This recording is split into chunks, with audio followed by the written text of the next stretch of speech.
Buenas. La presente clase o pseudo clase se compone de una serie de recursos y de ideas que, bueno, han sido en parte robadas a los compañeros que me precedieron en la tarea de exponer, más algunos otros aportes que he rastreado por ahí que se me ocurrieron a partir de las exposiciones que pude escuchar en clase. Básicamente la idea es retomar parte de las discusiones iniciales del capítulo de Olivet, fundamentalmente aquella discusión en torno de la presunta neutralidad o no de ciertas tecnologías y ponerlas en discusión con la problemática abordada y aportar algún tipo de, no solución, pero en fin, algún aporte teórico que pueda dar algún tipo de respuesta a esa interrogante que de todos modos se discutió en clase. Y para comenzar, la idea era compartir un interrogante que va a vertebrar esta pequeña exposición y las actividades que estaban pensadas en clase, pero que bueno, simplemente se van a comentar por este formato. La pregunta, la comparto, es esa. Y estaría buenísimo en clase, en realidad la idea era que todos se quedaran con esa pregunta para ser retomada al final de la exposición.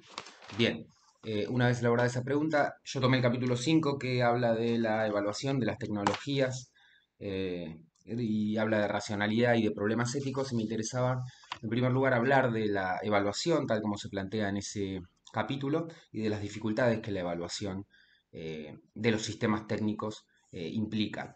Y quería también hacer hincapié en esta idea de sistema técnico, que es un término que utiliza, en este caso Olivet, para reemplazar la idea de mero artefacto, ¿no? La idea de sistema técnico es más amplia que la de artefacto, ya que cuando hablamos de artefacto parecería que hablamos de un aparato concreto, limitado a funciones muy específicas, y excluimos otro montón de dimensiones que sí juegan y gravitan sobre el uso que se hace de los artefactos. Y en ese sentido, sistema técnico, es decir, evaluar un sistema técnico, implica no solo evaluar un artefacto, sino el contexto en el que el artefacto se usa, las intenciones con que se usa, al servicio de qué intereses, en perjuicio de quién. En ese sentido, el término sistema técnico me parece que es mucho más amplio.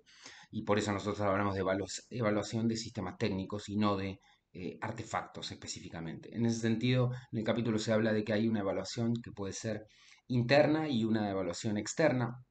La evaluación interna tiene que ver básicamente con medir la eficacia y la eficiencia de ese sistema técnico en función de los objetivos que se plantea y de los resultados que obtiene. Hay unas ilustraciones que están bastante piolas, le doy un ejemplo de una, en el capítulo que es esta, ¿no?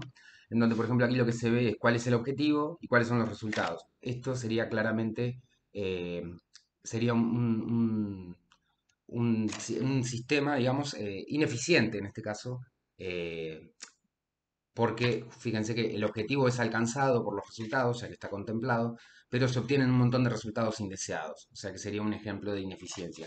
Hay otras ilustraciones, por ejemplo, esta sería obviamente en donde coinciden punto por punto objetivos y resultados, sería una muestra de eh, máxima eficiencia y eficacia, digamos, porque no se desperdicia nada y se obtiene lo que se planeó. Y bueno, y podría darse el caso inverso, es decir, el caso de directamente pifiar el objetivo.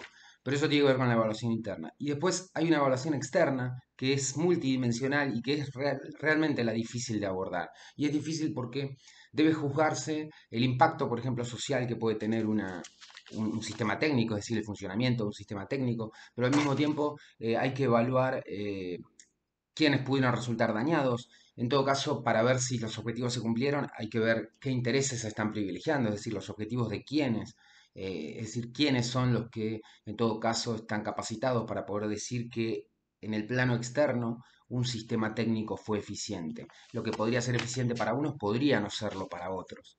Y estoy pensando en la pregunta que compartí al inicio y que uno, en principio, al estar formulado como una pregunta, parecería que uno tiene que responderla.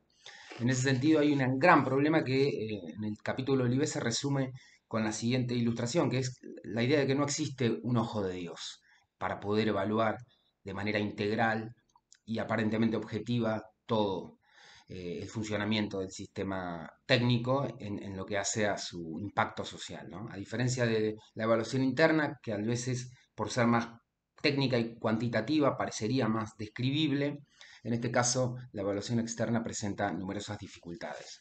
Insisto, porque no hay un ojo de Dios, porque no hay una mirada absoluta. Y entonces ahí vuelve el problema de cómo evaluar y de cómo juzgar a los sistemas técnicos en términos de si son neutros, si son esencialmente malos, buenos, esta discusión que habían recuperado los compañeros y que yo me tomé el atrevimiento de retomar acá, afanándoles la idea. Pero bueno, entonces en este punto exacto a mí lo que me hubiera interesado si estábamos en el aula era jugar a ver si podemos nosotros ser hijos, ser el ojo de Dios. Y para eso también afanando un recurso de una compañera que me precedió, les iba a repartir a los compañeros algunas pequeñas noticias que ponen en juego problemáticas vinculadas con sistemas técnicos aparentemente muy novedosos. Y había una lista de noticias que yo iba a cortar oportunamente para repartir, había juntado cerca de 10. El tema es que, bueno, son noticias que ponen en juego, esto no está escrito así que no se ve, pero por ejemplo, no sé, una era, ¿es ético obligar a la gente a vacunarse? Y una polémica. Otra era sobre la objeción de conciencia. Otra era el fenómeno de la cancelación en las redes sociales y cómo cierta gente que publica ciertas cosas se ve obligada a cerrar las cuentas porque llueven insultos de todos lados. Otra era si es posible la experimentación animal en los laboratorios, ¿no? Si es una tortura necesaria para la cura. Después,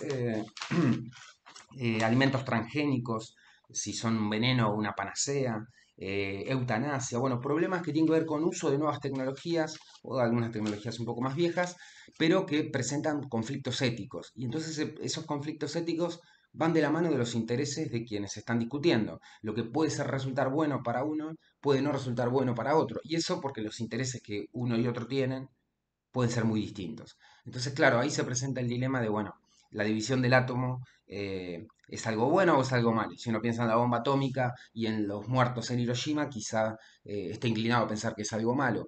Pero seguramente hay otros usos y seguramente quienes inicialmente desarrollaron esa división no estaban pensando en esos alcances últimos, así que sería polémico culparlos por eso.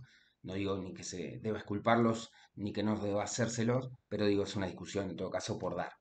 Pero en ese plano me interesaba ver qué posición se podía adoptar ante estos problemas técnicos, ¿no? Sistemas técnicos que funcionan. Y de hecho Olivet hace hincapié en que no solo hay que pensar en términos de tecnologías, de esas que se nos vienen más a mano, a la cabeza cuando pensamos en tecnologías, sino que incluso una ley puede ser una innovación técnica. De hecho, acá otra de las noticias era sobre la legalización de las drogas, sobre la legalización del aborto. Fíjese que son leyes, más allá de que después para garantizarlas pueden dar lugar al uso de ciertos sistemas técnicos, pero son leyes que funcionan como innovaciones técnicas, claramente. Entonces, bueno, la idea era un poco indagar en esas problemáticas para ver, para jugar un poco al ojo de Dios. Y acá viene lo que a mí me interesaba incluir como aporte, que es un autor con el que tropecé el año pasado haciendo unas capacitaciones, y un autor canadiense que se llama, no vaya el tiempo, está el nombre anotado, se llama, bueno, no lo pasé, se llama Winner Landon, lo tenía que haber escrito al revés, se llama Winner Landon y es alguien que analiza las tecnologías y lo que él dice es que las tecnologías no tienen, eh, no las analiza en términos de ética, sino que él lo que dice es que los artefactos, las tecnologías, lo que Olivet diría sistemas técnicos, tienen ideología. Y la ideología definida incluso como está definida en el documento que recuerdo nos pasó Daniela, hablando de ideología, ¿no? Como un sistema de creencias y de representaciones que pertenecen a un grupo y que en todo caso impelen a ese grupo a comportarse y a pensar de una determinada forma. Y en ese sentido, él habla de que los artefactos, más allá de que uno podamos discutir si son éticamente buenos o malos y eso sea discutible, lo que sí es claro es que tienen ideología. Es decir, que se pueden utilizar para representar o para poner en juego o para garantizar los intereses de un determinado grupo. Y ese me parece que es un aporte valioso, porque por ahí discutir en términos de bondades intrínsecas, éticas de ciertos artefactos, sería algo interminable. En todo caso, me parece que lo que estamos discutiendo es esto, si estamos pensando en usos concretos de ciertas tecnologías y en si esos usos son benéficos o no, y si ya están condicionados por la estructura intrínseca del artefacto o del sistema técnico. Y en este caso el aporte de este autor me parece interesante, porque lo que hace es justamente poner el foco en la ideología. Es decir, este artefacto a los intereses de este grupo que tiene estos objetivos puede funcionar de una forma. Y este artefacto, a los efectos de ser usado por este grupo con estos intereses, puede ser usado de otra. Y aquí vuelve la pregunta inicial, que es la que había mostrado. Fíjense, esta es una pregunta que en principio parece horrorosa, lo es, y que además uno podría tentarse en responderla. ¿Y en responderla cómo? Uno podría también negarse a responderla. A lo que voy es a que, en cierto contexto, esta frase fue usada, digamos, y es usada con un significado preciso y al servicio de intereses de alguien que precisa saber esto para hacer lo que quiere hacer. Entonces, claramente ahí es donde me parece se ve el uso ideológico que se puede hacer de cualquier artefacto. Y me pasé de tiempo, última aclaración, todo es afanado. Esta frase pertenece al comienzo de una novela de Martín Cohen que se llama Dos veces junio. Martín Cohen es alguien que además trabajó mucho con el tema de la racionalidad y la escuela de Frankfurt. Y está sacada la frase de unos cuadernos que estaban en un centro clandestino de detención. De modo que hubo alguien que se hizo esta pregunta. Y en realidad la pregunta estaba dirigida a un médico que visitaba el centro clandestino. Y bueno, simplemente aclaro la fuente para que se vea que no todo es afanado. Y bueno, eso sería, me excedí por 35 segundos, así que todo esto está mal, pero bueno. Saludos.